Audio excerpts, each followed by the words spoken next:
go ahead and get started. Pathophysiology of dementia, I think, is the way it's listed in the curriculum. These conditions, mild cognitive impairment, mild, moderate, severe dementia. For half a day during their second year of medical school, students will learn from leading experts and researchers in the field of Alzheimer's disease. This is the Montreal Cognitive Assessment. Neurologist James Law, That we'll see in the coming years. Associate Director of the Emory Goizueta Brain Health Institute. We do a series of lectures going over basic clinical and pathological features.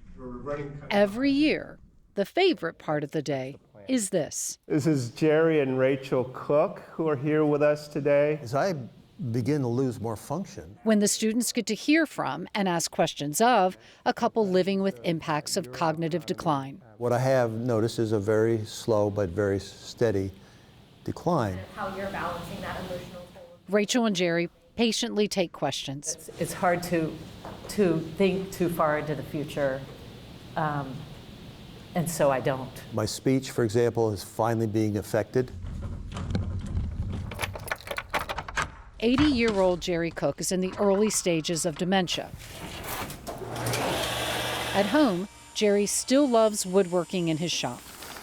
Ready to do crossword? He and Rachel still travel, Be up in the air. but there's no escaping the truth of a disease that moves in one direction, and he has seen it up close. Just like my sister, my mom.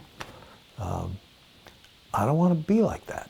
Jerry lost his mother to Alzheimer's, and his sister is at an advanced stage, so he and Rachel focus on the present. We're really enjoying right now, the fact that he is where he is right now, and we can enjoy as much of that as we have. It was just like four guys to start with.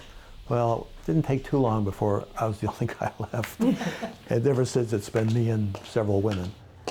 Shuffle, step, heel, step. A few years ago, Jerry took up tap dancing. He loves to dance, and he wasn't going to let his diagnosis deter him. 5, 6, 7, 8. At the end of the year, Decatur School of Ballet puts on a performance, and Jerry is front and center. I went to a bar the other night. It's convenient they put me as sort of the centerpiece for each of these performances, and they're working around me, and I'm doing something that means I don't have to dance quite as complicated and as fast as they do. But it's great, so I'm sort of like the center of attention of the things. It's really funny. I've experienced loss of energy more recently too. And that's the goal of this class, to teach students that one day they won't be just treating a cluster of symptoms. They will be treating a person like Jerry. Not somebody that you've seen one time in a skilled nursing home, or not the brain of somebody that you saw at a brain cutting or pathology slides that you examined.